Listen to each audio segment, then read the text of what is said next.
Assalamu alaikum once again, and welcome to the Traveler's Prayer, the podcast that aims to explore the behind-the-scenes tales of some of the most notable Islamic events. And the man behind some of these events, Rehan Iqbal. Say hello. Wassalam. Assalamu alaikum, Ahmed. What's going on? I'm good. How have you been? I've been good, man. Another weekend, another episode. Yeah. What do you think of the last episode?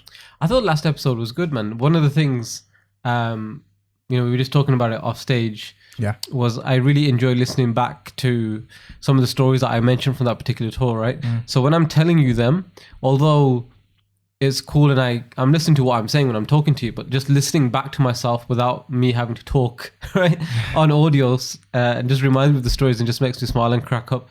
So I really enjoyed it. What's interesting is just for those people who are listening, someone mentioned or asked why we call this podcast the Traveler's Prayer. Okay. I thought we explained it.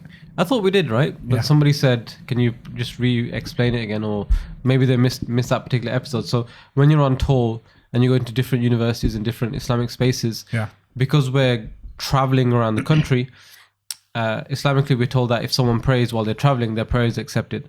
So a lot of the times we'd go to an event and people would say, oh, you're traveling, can you pray for us? Yeah. So we thought, because we're talking about our journeys on the road and, in Islam, a traveler's prayer is accepted, why don't we just call it Traveler's Prayer? So if we did mention that before and the brother who asked the question has missed it, there you go. And if we haven't mentioned it, that's the reason why. Okay. Anything interesting? Or actually, what have I done that was interesting? I'm having a holiday now. I'm on holiday. Are you going? No, it's just, I'm unemployed, so it's sort of a holiday. It's constant holiday. Yeah, well, not constant, hopefully. 24-hour holiday. Yeah. I've been sleeping a lot more, catching up on that, and I think I've caught up. Okay. Yeah. You wide awake today? Yeah. Yeah. Not sure. The benefit of having naps during the day that's the upside of unemployment. The loss of income is actually the downside. But ups and downs, isn't it? You know what I mean? God gives with one hand and takes with the other. Just have to look at the positive. Yeah, maybe this podcast will generate some income, inshallah. Inshallah. Okay, this week's episode covers a few events done by Like Media TV back in November 2010, a month on from the Strangers Tour. And all of these events featured Professor Norman Finkelstein. Who's Norman Finkelstein, I hear you ask, Rehan? Well, Norman Finkelstein is an American political scientist, activist, and professor who specializes in the Israeli-Palestinian conflict. For those who don't know, he's not a Muslim and he's from Jewish heritage. We accept those people, right? Indeed, that's why we had him on tour. Yeah, okay. How did it come about that tour, and why did you decide to host a person who's not Muslim, who's not from our background, when previously everyone on the roster was our kinfolk? Yeah, and also it's a Muslim organization, right? Yeah. So it was an interesting thing. To be honest with you, when I was going through the university system, I was not into politics at all. Okay. So I didn't like the idea of politics. I thought things got murky, messy. It became, for lack of a better word, very political, right? Yeah. Whenever you have a political event. So I really wasn't into that at all and avoided it like the plague. While I was going through the system, I avoided it like the plague. Just because there were people, probably not just that I didn't like it, but there were people who were far more enthusiastic about it, in better positions, knew more about those kind of things. So I would just let them get on with that and I'd focus on what I was good at, right? I didn't like that Islamic mentality that if you're involved in something, we have to get you involved in everything. You know how sometimes you volunteer at a mosque and you're putting out the prayer mats, and then somebody will say, oh, you put out the prayer mats, go design the poster, and also go be the caretaker of this place and do all these other 5, 6, 7 things. Yeah. I wasn't a firm believer on that. I was a believer in, if you're good at something, stick to that, and that's where you should allow other people who are good at the other stuff to focus on the other stuff, rather than you be a jack of all trades, master of none. However, when you become a person of influence per se, and I wasn't a person of influence, but I was in a position where I could influence through the events I was doing. You, just like a good manager or a CEO or an organizer of any kind of, at any level, you have to know what the audience wants and needs, and that has to be subside over your own interests. So I knew that the Israeli-Palestinian conflict was something that young Muslims would be interested in listening to, would want to attend and learn more about and understand why things are happening the way they are and what they can do to help, and some of the debates and discussions around that particular topic. And I felt I wouldn't be doing a good job if I didn't shine a light on something like that. So that's how the idea came about, around doing a Palestinian-centered, politically kind of motivated event. And then it was a case again of trying to find a speaker to fit the bill. We just had the strangers tour. I knew that we'd need to have something relatively high profile to keep us on par with that. The issue was going through, because the nature of politics and a lot of the discourse in politics, you have to be very careful in regards to the speakers that you bring, because sometimes, especially in emotionally heavy discussions, their emotions can run wild. They can say things that they probably shouldn't, slips of tongues, say things that would end up discriminating against them, against you. So it's very difficult to find someone who potentially might not put you in hot water. Okay. So there was that consideration. So we looked at a few names in the UK and said, okay, that person's been in trouble at university before. That person said something that maybe wasn't quite right. This person is okay for now, but they can't really compete with the Strangers Tour kind of names. And then somebody mentioned, well, what about Norman Finkelstein? So you have Norman Finkelstein, who does the circuit around universities, and because he's very sympathetic and is very much on the side of the Palestinians in this, and his background story is very interesting of how his parents were Jewish. They were Holocaust survivors. His parents? Yeah, they were Holocaust survivors. So and then you have that guy coming out and saying that the Israeli blockade of Palestine is unjust and so on. And he's a professor, he's articulate, he's got a great deal of qualifications, and he was very friendly with a lot of Islamic societies because of the nature of Islamic societies and the Islamic perspective of Palestine. He would get hosted quite a lot by Islamic societies. So somebody just mentioned, well, why don't we bring Professor Norman Finkelstein? Why don't you do something with him?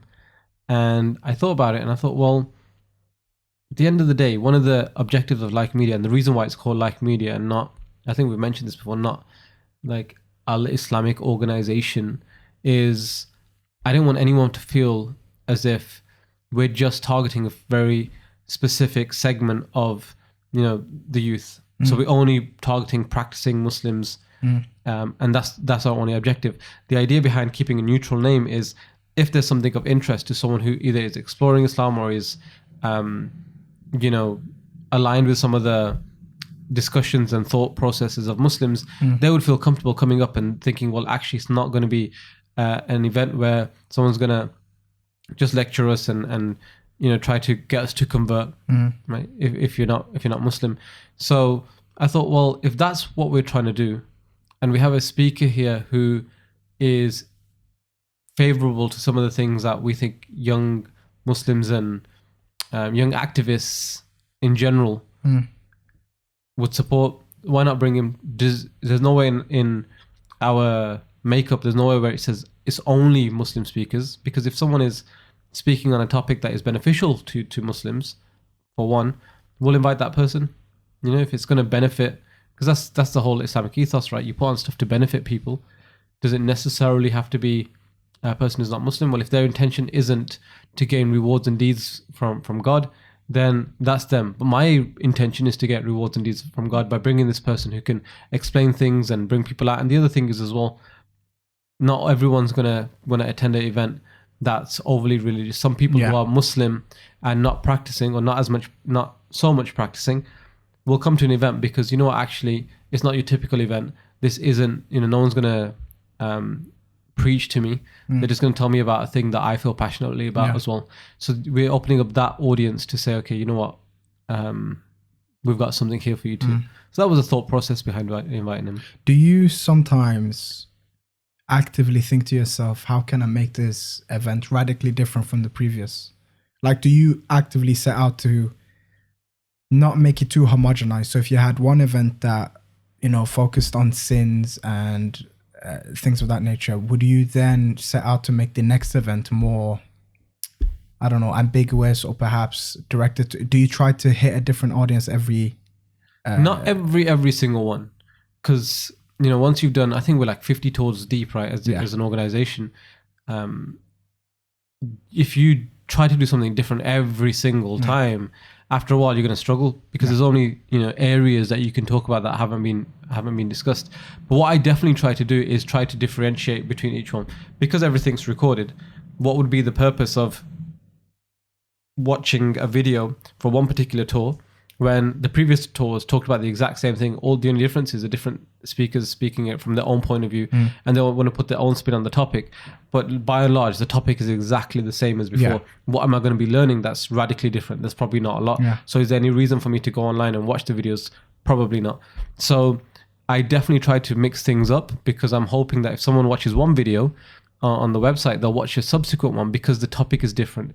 But the interest that they'd have in the subject matter is going to be largely there.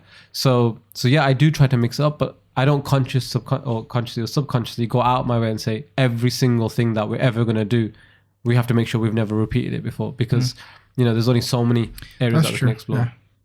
But at least is at the back of your mind to not make everything too homogenous. Yeah. And if you see the same crowd each and every time, you try to think actively, like, how can I get a different crowd? How can I appeal to someone different? Yeah, because it's, again, I guess we've discussed this before, reaching more people, gaining more rewards, right? So why keep going after the same people over and over? Of course, you get reward for reaching them, but those people probably will have come back to this particular tour. And then new people would have come in because it's a different spin. I think they're far more comfortable with this subject matter and this presentation than they were with the previous one, right? So if the intention is always to reach out more people, engage more people, make people keep coming back to us to hear more newer things and learn more, then you have to do things different. Okay. And regarding the Stranger Store event, which you ticketed for the first time, you went with the same format this time and you ticketed for this event also. Why was that? Because before it was on the advice of Buna Muhammad, telling you that you have to cover your cost. Was it the same with this time? It was coming out of your pocket otherwise, or did you find any sponsors for this? Like, why was the reason you ticketed this time as well? I think there was two things. Number one, again, it was slightly more expensive for us as an organization to put this particular event on because of the logistics of flying him in. And he at that stage, Professor Norman, he had stopped working in his university. There's all kind of backstory. People can read it online what happened with his university, but essentially he became unemployed. So he needed a decent amount of income. This is what he did, full stop. And he said, look, this is what I charge, and I need that to live and survive.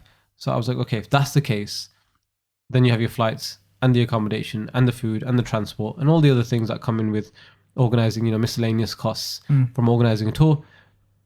With what Buna had said previously, I knew if I take on the cost for this myself, I'm going to be in deep trouble. It's going to cost me thousands out my own back pocket.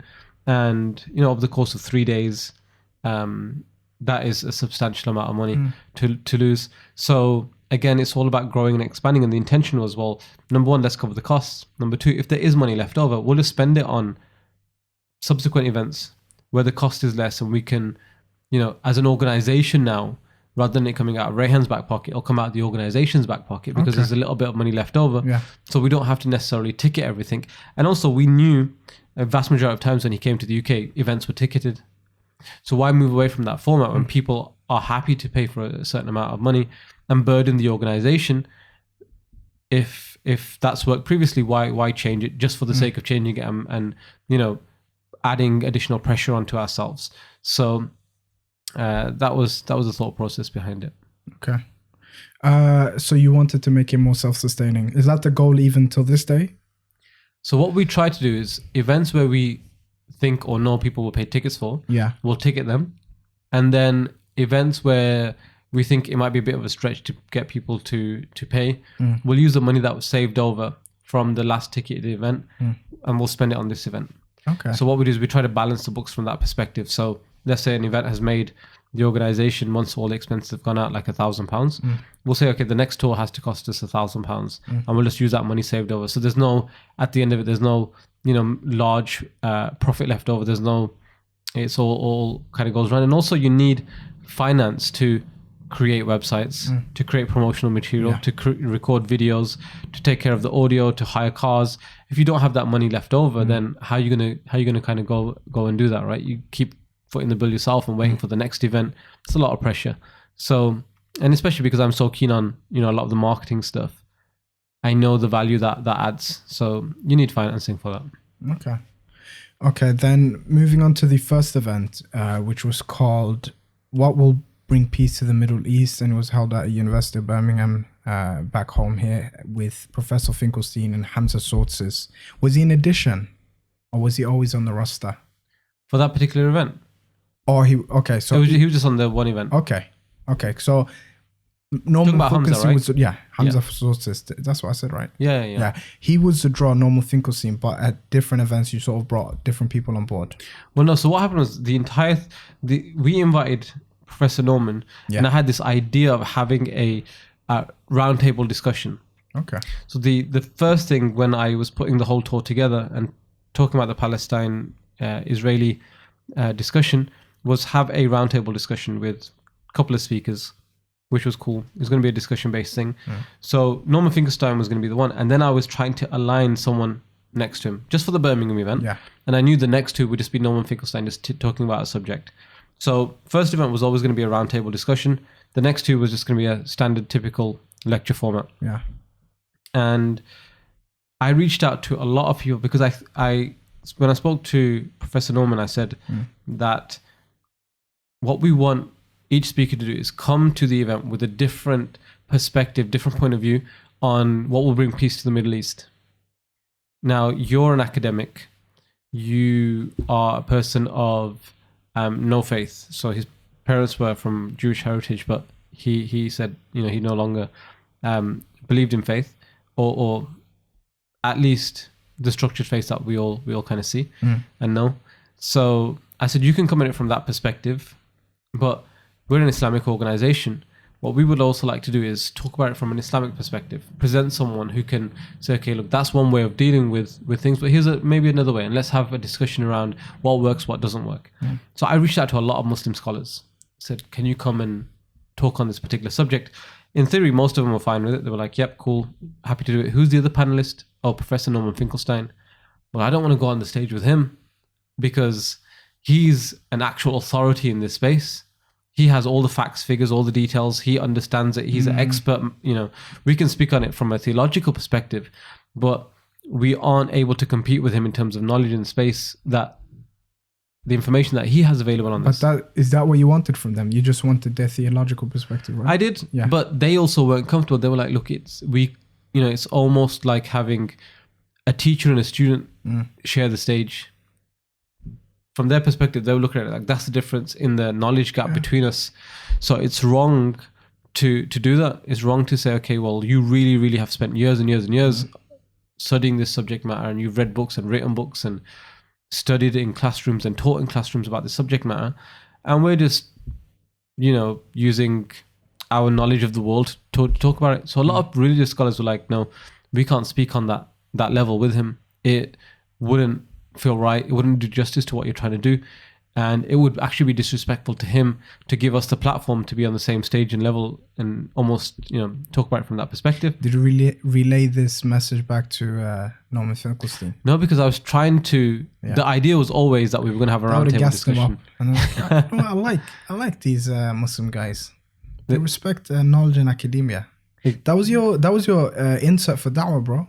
Yeah. Look how nice these Muslims are, right? They hold you in such high esteem. Yeah. I mean, he was used to that anyway. So I finally reached out to Hamza Sources and I said, would you mind being on the show? And he's like, yeah, I'll happily do it. He was like, he was a big fan of Norman Finkelstein. He was like, this will be a huge honor to be on this event with him. And I'm very happy to do, I presented him like, look, I really want you to talk about the Islamic perspective, because we knew we were going to have a lot of people who were not Muslim, but also a lot of people who were Muslim in the audience. And let's have two different perspectives and let's just discuss it. And it was never meant to be a debate. It was meant to be a discussion. I told them both that, like, it's a discussion. It's fine to have different points of view, so on and so forth. So, but I'm surprised that Hamza Sources was not your first point of contact, because he seems more like he seems more suited to this type of thing. Yeah, I mean, it worked out better having him, but because I've come from a background of religious scholars and teachers, my default position was to go out and try to find a religious teacher and scholar. So once that kind of fell through, and 2 or 3 of them were like, no, this isn't right, I thought, well, actually, hold on a second, maybe Hamza Sources will do a good job with this. And he was up for it. He was really cool. I mean, he was very friendly, very happy to kind of work along with us. And things got really spicy when... Ooh. You like that spicy stuff, right? So we're driving from, I think, the airport to Professor Norman's accommodation. So we put him in a hotel in Birmingham. And this was on the day of the actual event. So I'm talking to him and I said, oh, today's event, are you prepared for it? And he was like, yeah, I've prepared what I'm going to say. I said, oh, by the way, the format is... just to kind of, and I'd emailed him the format and discussed it by email. But it's one thing discussing stuff by email. It's another thing, and we discussed it by phone, but it's another thing, when you're face to face with someone and you're breaking things down, they find it a lot easier to digest the information. They're paying, maybe slightly more attention. It becomes more real. So I told him, so what will happen is you will go on stage, talk for like maybe 15 minutes, 30 minutes. I can't remember exactly what time I said. And you will talk about your solution to what is peace, what will bring peace to the Middle East. You will come off, and then I've got this other speaker called Hamza Sources. He's going to come on stage, and he's going to talk about the Islamic perspective of what he thinks will bring peace to the Middle East. And Professor Norman was like, why didn't you tell me this before? Ooh. I said, I did. We spoke about it. Like, this one event, the Birmingham one, is the entire reason that we invited you to the UK. And he goes, I must have missed it because I didn't realize it was like that. I'm fundamentally going to disagree with your guy who's going to come and talk about the Islamic perspective of what brings peace to the Middle East. And I said, okay, number one, that's not a problem because it's a discussion. We don't mind you having differences of opinion. But number two, that's kind of the purpose, right? We present 2 solutions and there's 2 ways of finding peace. This is not a debate. You're not going against each other. It's just like you can put a thing forward, he can put a thing forward, and people have routes to peace. Not this route is the only route and that route is the only route. It's like, okay, these are 2 routes, right? Because I said what will happen is he'll go up for 15 minutes or half an hour. Let's just call it half an hour because I can't remember the exact amount. You go up for half an hour, he goes up for half an hour, then you go back up for another half an hour, and then he goes back up for another half an hour. So based on what you said and vice versa, you can both either agree or discuss, well, actually, if we took that element from your side and put it in here, that might work. And then we take questions from the audience. I didn't realize that having that format almost makes it like a debate. Yeah, it's literally the format of a debate. Rebuttal. Yep. But so what happened was when that happened, I got scared because he turned around and said, well, I need to rethink my entire thing now. Because I'm telling you right now, I'm not going to agree with your guy who's coming. And I was like, it's fine, get to the hotel, rest. So then I went to pick Hamza up, and at this stage, I'm getting really worried, right? Because I didn't set this up as a debate. I set this up as a discussion. And I told Hamza, I said, look, by the way, he said that he's not going to agree with your perspective and your point of view, but that's fine. Don't worry about it. We don't want him to agree. We don't necessarily want him to agree, we know. And Hamza was like, well, I was asked to talk on this particular subject from an Islamic perspective, so I'm going to do it from an Islamic perspective. Don't worry about it. Like, that's what I'm here for. It's all good. Was he ready to go, Hamza? He was ready to go, but he was still, even after the event, he held Norman Finkelstein in a very, very high esteem. He was like, I just love the guy. So what happened was, the event starts, and I introduce everyone, and I welcome everyone. I remember at the beginning of the event, actually, we walk in the room, right, and the room is already packed out. Or like I'd rocked up. We were in partnership this time with the Palestinian Society, because the Islamic Society at the University of Birmingham said, look, this potentially could be a hot topic for us. We've had a lot of scrutiny from media outlets and the union. It's probably too hot of a topic for us to directly promote. We'll all turn up to the event because it's going to be advertised quite well. Why don't you team up with the Palestinian Society? This is their remit. This is their focus. And we'll informally support you. I was like, all right, cool, no biggie. Spoke to the Palestinian Society guys. You know, half of the Palestinian Society were Muslim anyway. So they were like, yeah, cool. So I got in. The Palestinian Society are holding it down. They're looking after the logistics, making sure everyone's sitting wherever they want to sit and blah, blah. So I walk in and I'm speaking to the president of the Palestinian Society, and this girl comes up to me and she goes, are you the organizer? I was like, yeah, kind of. How can I help? So she puts a hand out in front of me to shake it. Yeah. And while she's putting a hand out, she goes, where can I sit? And I knew that the whole room was like kind of looking down on us, right? Yeah. She just came onto the stage. She came onto the stage. But this was before the event. Like the speakers weren't there. I was just there. The speakers were wherever they were. But like the whole room was packed. So she goes, where can I sit? I said, pointed at the thing, because she put her hand out. So I like pointed at the room and I said, wherever you want to sit. And she goes, what, don't you shake hands with women? And at that stage, you know, Ooh. I was like, no, I don't shake hands with women. They slapped her hand out of the face. no, not so bad. I was like, I don't shake hands with women. And is that a problem? She was like, no, it's fine. You sure I can sit wherever I want to? I said, yeah, sit wherever you want to. You know, it was a Palestinian Society. The Palestinian Society beforehand had told me, listen, I know you do Islamic events, but we don't have segregation at ours. Is that a problem? And if you remember from the Cambridge event in a previous podcast, I told them straight, I don't have an issue. This is your setup. You know, it's all good, right? It's your arena. It's your arena. Do what you do. So I said to her, look, you sit wherever you want to. So she walks off after she said to me, you don't shake hands. And I was like, no, you know, she was like, yeah, whatever. So I carry on talking to the Palestinian Society president, and all of a sudden the same girl is maybe 3/4 of the steps and she starts screaming. She's like, and all the yous, and you know, you left-wing activists, and you this and that, and like she starts having to go at the entire crowd. And because of the sensitive nature of the event, we had security at the event. Oh, okay. So security got her and they removed her from the thing. And she was like, I paid for a ticket, yeah, I'm staying. And they were like, no, you're going to cause trouble. And all of a sudden, everyone in the room was like, well, hey, started clapping and cheering that she was getting dragged out of the room. And I'm like, what just happened? Like, she was so nice like 2 seconds ago. Yeah. I didn't realize like she was there to protest the actual event happening. Yeah. There was some signs. She put her hand forward a bit too aggressively. Probably, right? Yeah. Looking back on it now, right? So she probably did that to set me up to be like, shake my hand in front of all your Muslimic friends so they will know what a hypocrite you are. So she got escorted out. And this is all maybe like 10, 15 minutes before the event started. Like the room was burning hot. So I was like to one of the guys, listen, we need to open the windows, because in lecture theatres at universities, it's very rare like the entire room is packed out, like every single seat is taken. Some people are sitting on steps and stuff because we oversold. And usually, you know, if you have like an event of 300 people, you sell maybe 10% extra because 30 people, generally 10% don't turn up. This event, everyone who brought a ticket turned up. We were like, oh man, you know, so we had to put people in a few random odd places. So I remember that from that part of the event. And then the event started. So Professor Norman goes on stage first and he kind of rips Hamza. Hey. Kind of. Okay. Subtle digs. Was this subtle or just... Oh, no. Sorry, let's step back a second. Okay. Professor Norman goes up and does his half an hour. So he goes up, does his little speech about what he thinks will bring peace to the Middle East. And he talks about sticking to UN resolutions and going through these avenues and portals and so on.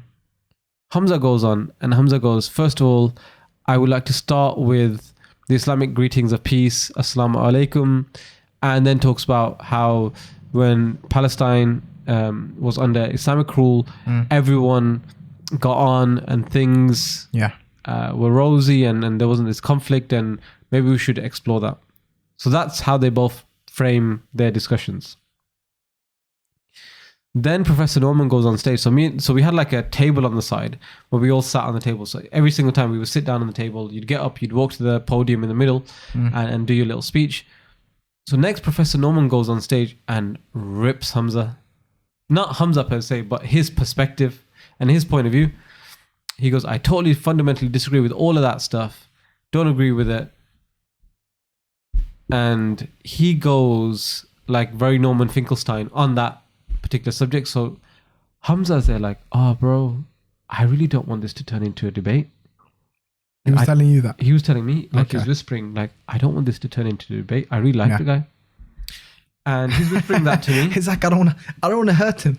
And he's just like, he's like, this is not, you know, I don't want this to turn into that, because Hamza came from a background where, you know, the Islamic scene that he was involved in, there were a lot of debates going on.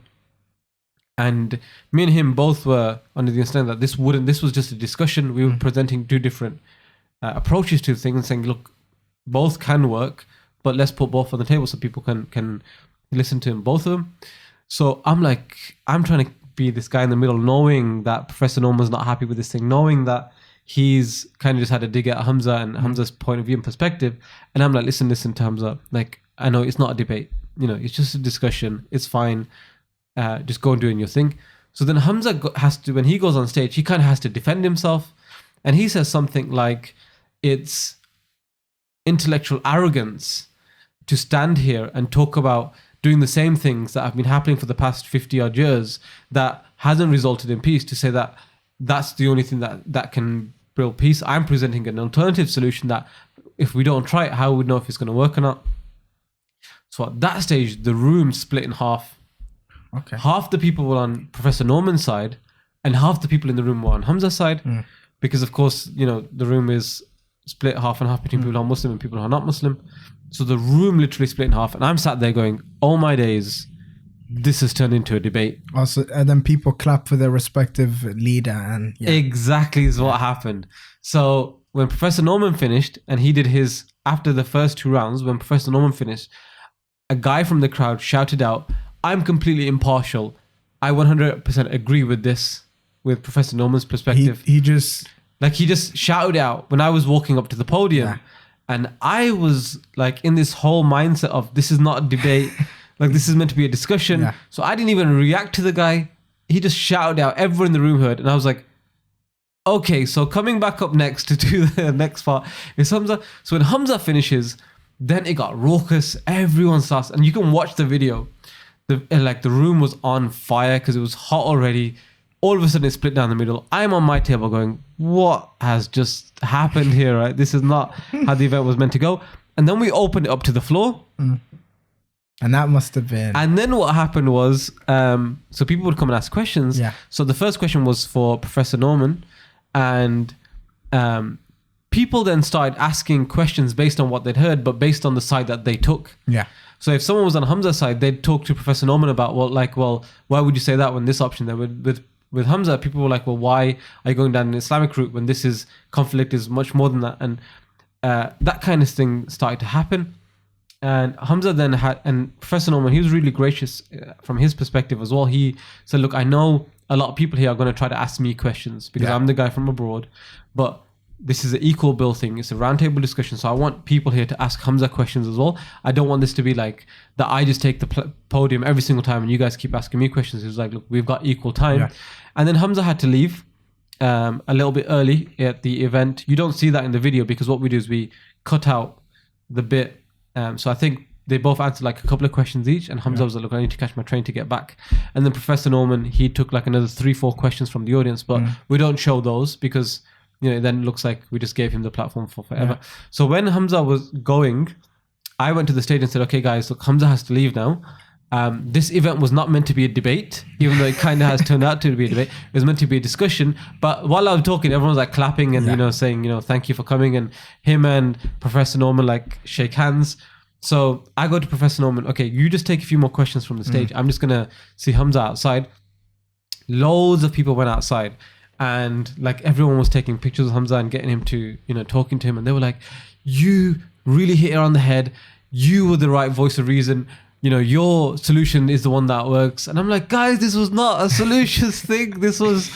They wanted you to sort of hold someone's hand up depending on the victor. Probably. And have sort of like a audience vote where it's dependent on who cheers the most. Well, it's such an emotive topic. Yeah. That, you know, emotions run high, tempers flare, people get really invested in that kind of thing. So, and I remember after the event, one of the guys from the Palestinian Society went up to Professor Norman and was like, I don't think you framed Hamza really well. I think you didn't understand what he was trying to say, and you then went against him based on your understanding of that particular thing, and you made the audience feel as if his solution was, whatever you framed it as. And he said, I think that you put him into position to make him look bad. And Professor Norman was like, no, I just tried to do my thing.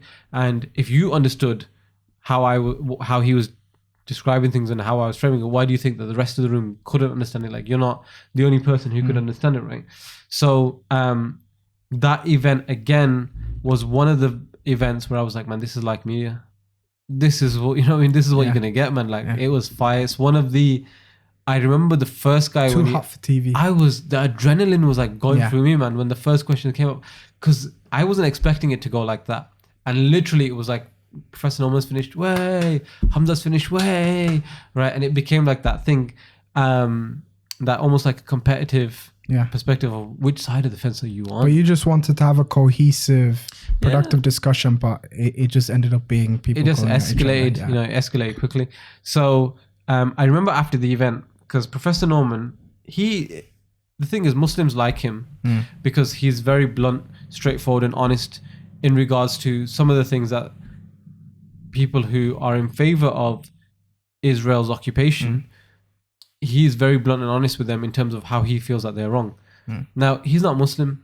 But him being Jewish puts him in a good position to have those opinions. Well, no, but people like the fact that he will, there's a very famous video of, there's a girl who comes and asks him questions and she starts crying and he tells her that she's got crocodile tears. And it's a very famous clip that, especially at that time, was being shared everywhere.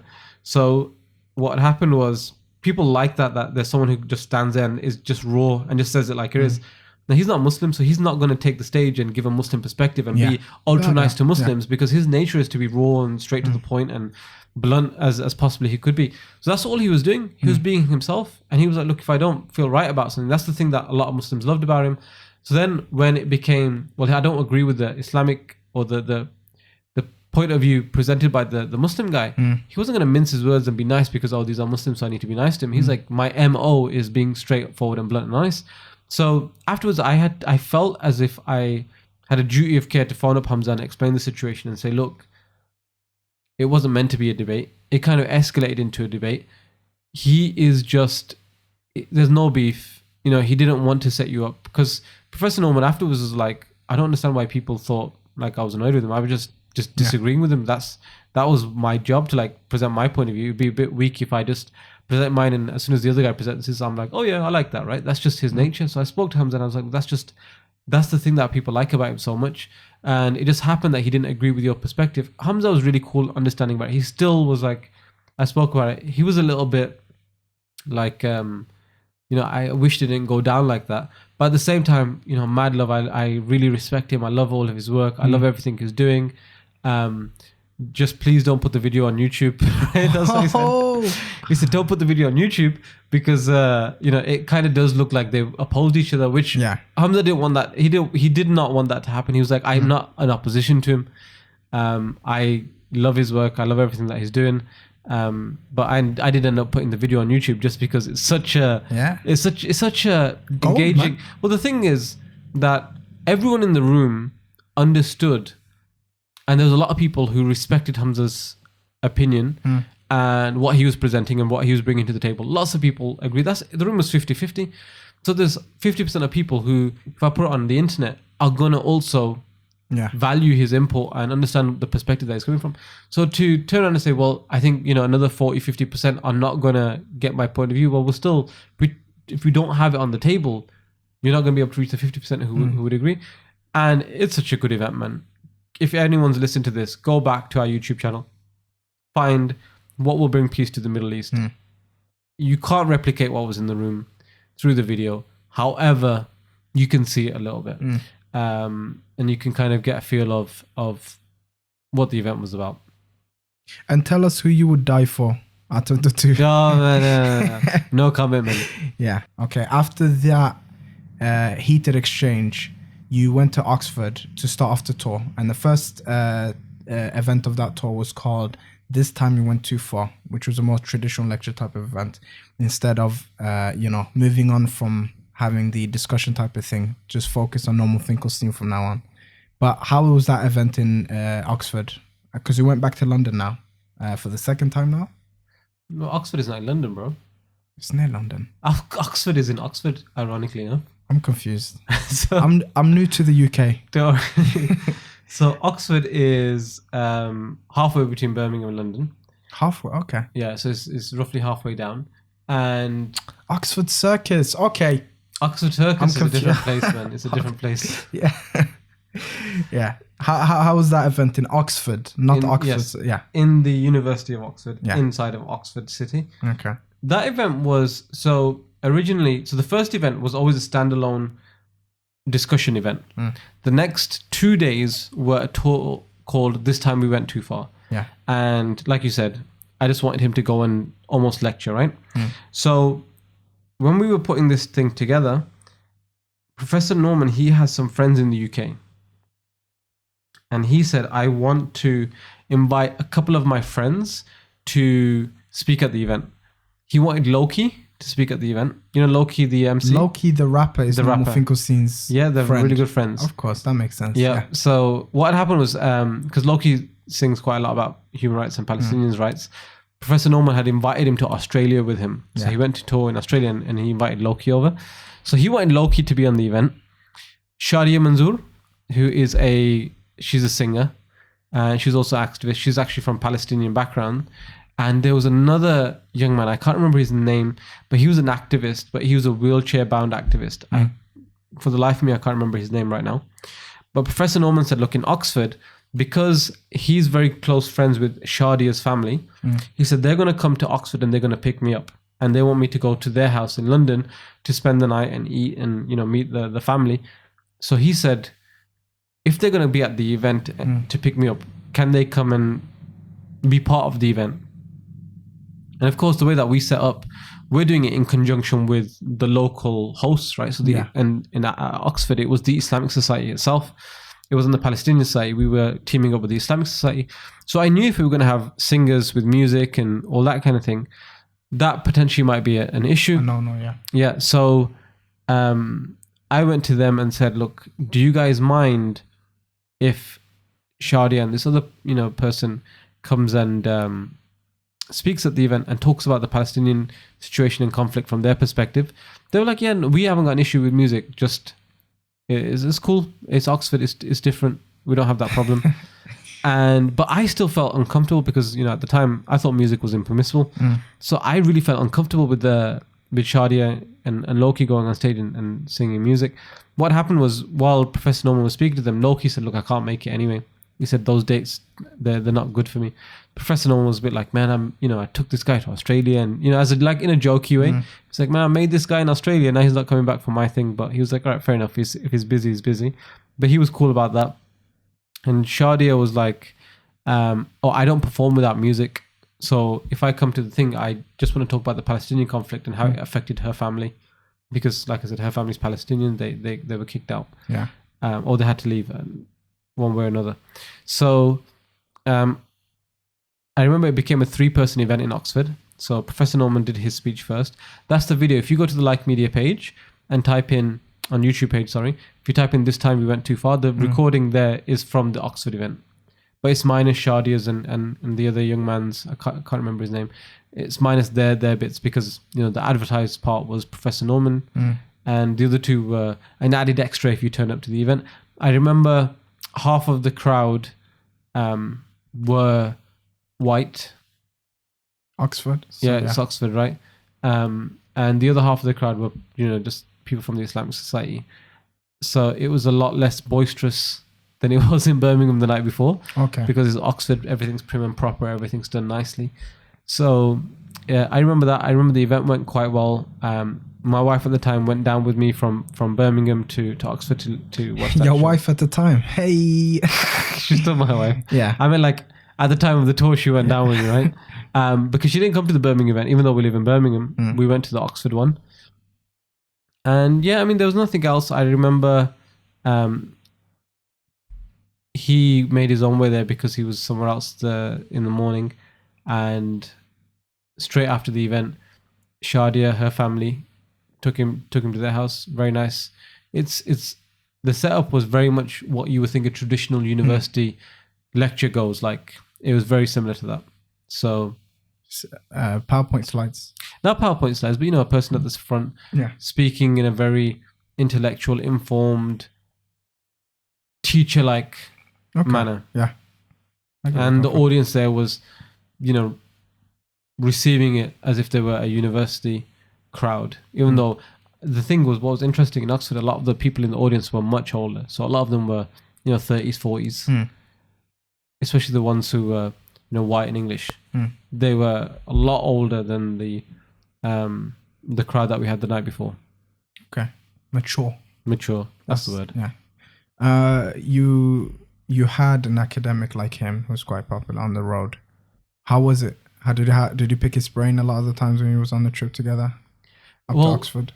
Interestingly enough, we didn't travel on the road at all.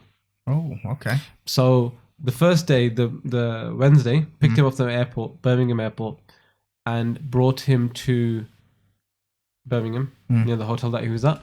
The next day, what had happened was, when we advertised that the tour was going to happen, Nottingham University got in touch. Some students from the Palestinian Society there, and they said, we see that you've done, and you set up a tour. Do you have any space on the tour? And I said, look, there's no space on the tour because he lands on the Wednesday. We've got an event Wednesday night. We've got an event on Thursday night. And Friday, he's got interviews in the morning in London, and there's an event in London in the evening. So there's no way we can make it to Oxford. And they were like, well, what about Thursday morning? Sorry, not Thursday morning. Thursday afternoon, like 1, 2 o'clock. Yeah. And I was like, you could do Thursday afternoon, but it's a university day. It's not half a day. You're even going to get a crowd at 2 o'clock, because I've seen student societies do events during the day and hardly anyone turns up. They were like, yeah, don't worry about it. We'll do that. We're perfectly happy to do that. And because I know Professor Norman wasn't employed at the time, I thought, well, if it's an extra revenue income for him by doing an additional event and being paid for that, then I should try to do whatever I can to make that happen for him. So on the morning, he caught the train from Birmingham to Nottingham. From Nottingham, He himself. Yeah, he was used to that, because usually it's very rare for him to have someone organize an entire tour, he was telling me. Usually he'll get to a country, one person will invite him, and then all the other stops after that will coordinate individually with him directly. So he's used to going to a train station and from there going to the next place, somebody picking him up. Once that event's done, going on the train again, going to another place, and another person's picking him up. So for him, that wasn't, it was actually kind of weird that there was one guy who was like, I'll take you everywhere and I'll do everything. He was like, I'm a grown guy and I know my way around, right? So he caught the train from there to Nottingham. From Nottingham, he caught the train to Oxford. Shadia's family picked him up and took him to London. And London, he was already there. So after the London event, the next day he was flying out to somewhere in Europe. I can't remember exactly where. Maybe it was Holland or somewhere. What a jet setter. Yeah. So the only time we got to chill in the car was from Birmingham Airport to the hotel in Birmingham, which was ironically the place I told him, oh, by the way, have you remembered what the format is for tonight? If we didn't have that journey either, then it would have been a bit awkward if we just rocked up and was like, so you didn't have like long conversations with him? Nope. Okay. I mean, I had conversations with him, but you've been on tour with me, right? How's your family? And I mean, small talk like that, but you know how we're on tour and you'll have someone on the road with you, in the car with you for like 3-4 hours, on a round trip. You can get into some real deep, big philosophical discussions. We didn't have that time to do that because we just, everything was coordinated. His schedule was jam-packed and he had to be at places. Again, remember we spoke about this before. I used to have a full-time job. So during the daytime, I couldn't, especially on the Thursday. I think the Friday I took the day off because it necessitated me to travel down to London anyway. So with Oxford, I was like, well, if I finish work at 5, I can still make it to the event from Birmingham. So yeah, I didn't have those long philosophical discussions that I would have liked to have. I mean, I had a few discussions, but nothing that I can sit here and say, oh, yeah, we spoke about this really deep thing. And okay, I can see that. I don't know why this popped into my mind, but how tall is he? He's taller than me, and I'm relatively tall, right? Roughly, yeah. Yeah. So, as for anyone listening to the podcast, that makes no sense to you because you have no understanding of my height. But he looks about 6'4", 6'5". I don't know. He was tall, man. Yeah, he was a tall dude. He does look tall. I don't know what that means. But the last stop on that tour, the 2-day tour, was Imperial College London. And you told me that you sold out 3 weeks before this was advertised.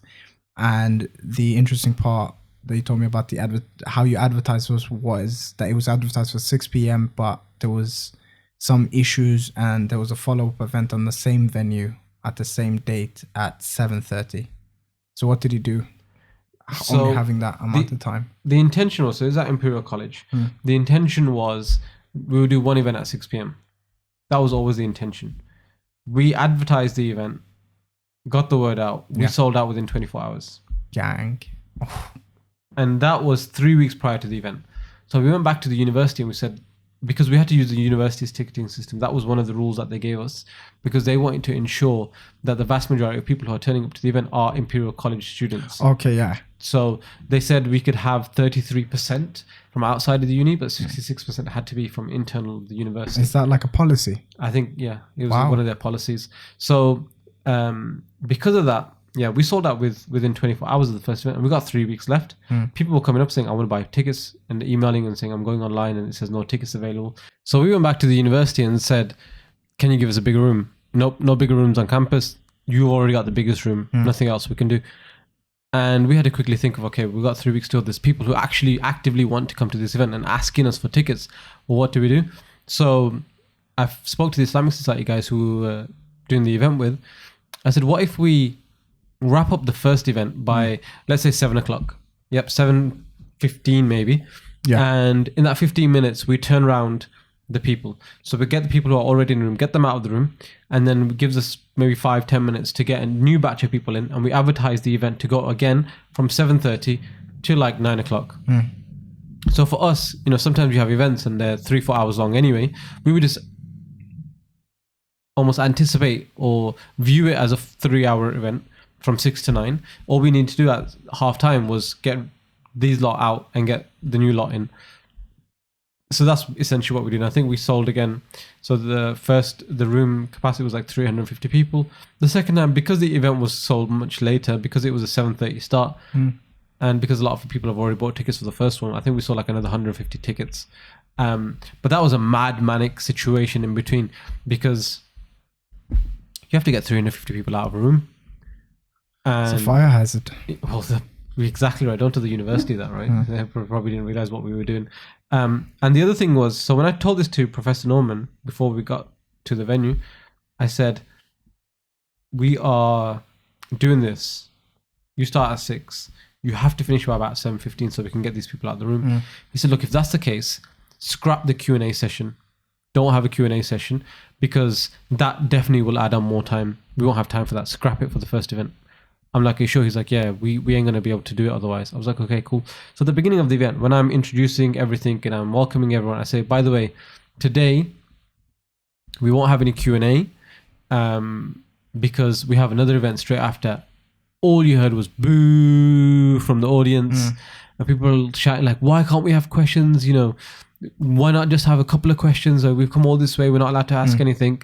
And so Professor Norman gets on the mic and he goes, okay, guys, we'll have questions in that case. I'm like, dude, just set me up, man. Made me look like the bad guy. I'm the fall guy for this whole thing. I'm like, okay, we'll do a couple of questions, but we still need to get out at 7:30. He's like, fine, I'll wrap up a bit earlier, a bit sooner, and I'll do that. And afterwards he told me, he said, listen, my intention was not to do questions, but because the response was so vociferous and people were saying, well, we've come all this way and we want to ask you a couple of questions, I thought what I'll do is I'll wrap my bit up early, the actual speech part, and we'll get to the questions and we'll do a couple of questions. And worst case scenario, if we need to delay the next slot by 5-10 minutes, we can do that. I remember we had an AV guy in the room and he had a lapel mic on. Professor Norman did. That's what they use at the university to do speeches in that room. And it stopped working. Like always, yeah. Yeah, technology, right? So he picked up the mic, and as he brought it, like the guy said, the AV guy said, you need to bring it closer to your mouth. So he starts moving it up and up and up, and he puts it against his lips, right? And the guy's like, you need to get it closer. And he's like, the next closest is actually inside of my mouth. Yeah. And everyone in the room cracked up. He's like, I can't get any closer than that. So they went and they had to go get an extra mic, and everyone in the room found that funny. they did ask there a couple of questions, and then we had like a mad panic of getting people out of the room and getting the next lot in. But we achieved something, man. There, it's not easy, to do 2 events in the same space at the same time, on the same day, back to back. Getting, it's a 500 people roundabout kind of thing. I don't know how to phrase that, but that's how many people we were trying to manage in that whole space. That's not easy, man. That is not easy, because people want to buy his merchandise. He had books and stuff that we were selling. Yeah. People want to get pictures with him. People want him to sign stuff. People want to ask him questions. And you're very wary of the fact that there's another bunch, 100 odd people who are waiting outside, waiting to get into the room. So I would never do that again. We had a few options on the day. One of the other things we thought was, what if we book another room in the university that's slightly further away? So people can sit in there, they can wait. There's not this mad rush of getting people in. The problem was the next biggest room was like 75 people at the university. So we were going to have the same problem against, we knew we were going to get way more than 75 people. So it kind of had to be that same room. And we didn't want it to be too late. We wanted it to be like 8:30, because then who's going to stay, till like 10 o'clock in the nighttime, 11 o'clock potentially, listening to that kind of thing, especially because we're in a university space. We just thought, well, it's a Friday night. People are going to want to go home. People are going to want to get back to the dorms and knock out and eat dinner and stuff like that. I mean, it's Friday night, so probably these not. Muslims want to go out, right? Oh, okay. So it was just one of those. The event itself went great. We didn't record. I mean, I recorded the event, but we recorded both the Oxford and the London one. So afterwards, I just reviewed the footage to see, what event would look best when we played back, and it was the Oxford one that looked the best because the lighting was a little bit better. So we went out with the Oxford one. It was another event in London. We spoke about last week about the problems with London, but Imperial College consistently have been one of the few universities over the years who've always done a good job, always been really easy to work with, always done not too snobby, always very gracious and humble in how they deal with us, and that was the case with this particular event as well. So good memories. It was a good tour. It was a nice way to kind of end things off. Okay. I'm actually quite curious to know what's the difference that you felt personally organizing an event around someone who's non-Muslim engaging with Muslim crowds versus the normal, type of events you've done in the past where it's just Muslim people speaking to their people. Now you have someone who's non-Muslim speaking to Muslim people. How was that? How was it like organizing that, and how did it come out? I mean, it's different because, of course, you don't have, a lot of the times you'll have Islamic discussions with people that you're inviting to ensure that they don't say things. In the Islamic space, you want to make sure if you've got a speaker or artist or performer, they don't say anything controversial. They don't condemn other parts of the faith. They don't talk about issues that there's big contentious debates around. So you don't have to have that discussion with a person who's not Muslim because they're not going to pick up those things. So you're safe from that perspective. On the flip side, you also don't want them to say something that would be disrespectful or be viewed disrespectful towards a Muslim audience, because we were a Muslim organization at the end of the day, partnering with other Muslim organizations, speaking about an issue that a lot of Muslims are going to be interested in. So you don't want a guy to walk on stage and go, yeah, man, yesterday I was out drinking to like 2 a.m. and I love alcohol, or, so that's, you have to kind of balance things up. But Professor Norman, he'd done so many events. Yeah, that's what I was going to ask. With Muslim crowds before, that he knew the things that you should do and you shouldn't do. I mean, what was very interesting for me was we wanted to go out to get some food. And when we went out, of course, I only eat halal food, right? He doesn't have that same requirement. So he's atheist, so he doesn't even do kosher. Exactly. Yeah. So we went out he wanted to buy a sandwich. We went to a place and he was like, yeah, I'll just have the chicken, whatever. And that is really a bit weird. Because usually when we're buying chicken, it's like, yo, is this chicken halal? Diet, right? Whereas he's just like, yeah, I'll just buy chicken. I'm like, your reflex is to go, oh, I don't think this place is halal. Oh, actually, that don't matter, right? Like, so that was a little bit different. And the other thing is, you don't have those religious, theological discussions and debates that you would have if you had a Muslim person. The audience is one thing, because from the audience's perspective, they're all engaged in that topic anyway. They kind of know what to expect. They've seen his stuff online. They know what the topic is. They already have a understanding of where the discussion is going to go. The only thing that they don't know is exactly what's going to be said in terms of, you know, the entire layout of the thing. But they know where the beginning and end point is going to be, and they know how the person is going to deliver it. But I didn't get to have those discussions with him. But what I was, but I did get to see, and I was privy to those discussions taking place with other people. Yeah. So on the Friday before the event in London, we went to the Statesman. You know, the publication. The publication. They invited us. That was when Mehdi Hassan was the editor. Okay. So when they found out the talk was happening, they reached out to me and they said, you know, we've seen that you've got Professor Norman Finkelstein. Do you have some time on your schedule to bring him into us so that we can speak to him before and just ask him a few questions? I was like, yeah, cool. And I learned more just sitting in that room, because the New Statesman guy, or the Statesman guy, like, is it the New Statesman or the Statesman? I think it's the New Statesman, right? Let's just call it New Statesman. If we get any haters in the comments afterwards telling us we got it completely wrong, we apologize beforehand. And we don't read the comments. Oh, very well. I probably do. Cutting myself afterwards reading all these guys. So when we got there, I mean, the guy who was speaking to Professor Norman is hyper smart, man. Super duper miles smarter than I ever can be and will be. And was asking him all these deep philosophical, multi-layered discussions, and it was like a back and forth. He was recording everything on his dictaphone, but it wasn't the New Statesman guy. But he wasn't like the discussion. It was like an interview for their magazine, but it wasn't the case that he came in with 50 questions and he was just going to read off a sheet and ask the questions. He was responding to everything Professor Norman was saying. So a few things that came up was he asked Professor Norman, "What's it like going around with Muslims all the time and doing all these Muslim things?"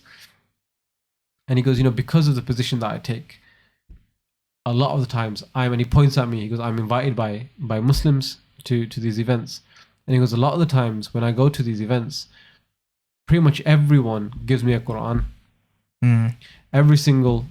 Pretty much every single Islamic organizer or an attendee will come up to me and say, listen, take the Quran and read or else. And read it and you know, you might find something in there. And what he said was his mother was a Holocaust survivor. And on her deathbed, somebody asked her to, you know, ask God for forgiveness or ask God for a path into heaven. And she was like, what God would have put us through the Holocaust? Ooh, wow. I don't believe in God. Like, if there was a God, why would he have done that?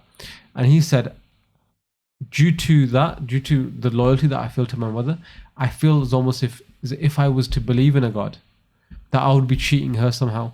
I would be doing a disservice to everything that she believed in, everything that she went through.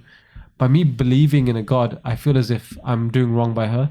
And he said, even though the idea of a higher being, a God type figure, even if it's a rational thing, and even if I can, and he was talking like in a philosophical terms, he said, even if I can agree that there is a higher power out there, I can't bring myself to do that purely because that's of... interesting. It's much in the same way that Muslims can't abandon their faith, no matter how much doubt they may have, because of a cultural, like what's ingrained in them.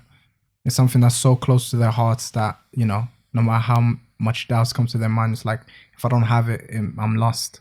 Same way with his mom, it's like, okay, if I abandon that, you know, thought or that philosophy that she had, then who am I? Because it's too far into it at that point. Yeah, and that was pretty deep to like sit there and go, oh, because a lot of people when I was going on tour were telling me like, listen, give him a copy of the Quran, give him some dawah, talk about Islam. Of course. And so when that happened, I was like, I can kind of see his perspective. Yeah. I can see why he would have that struggle. And what was funny was he said to the guy, he said, look, everyone gives me a Quran. And he told the story about his mother. And he goes, so I don't have the heart to throw these things away.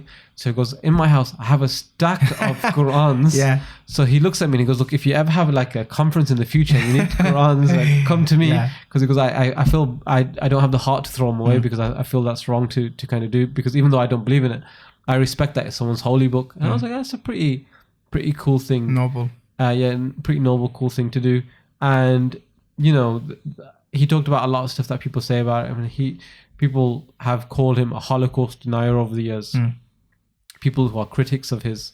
Again, so the New Statesman guy brought this up to him, and he said, Professor Norman said, I would have to be clinically insane if I'm standing in front of you saying my mother is a Holocaust survivor, my father is a Holocaust survivor, but I deny the Holocaust. He was like, that sentence doesn't even make sense.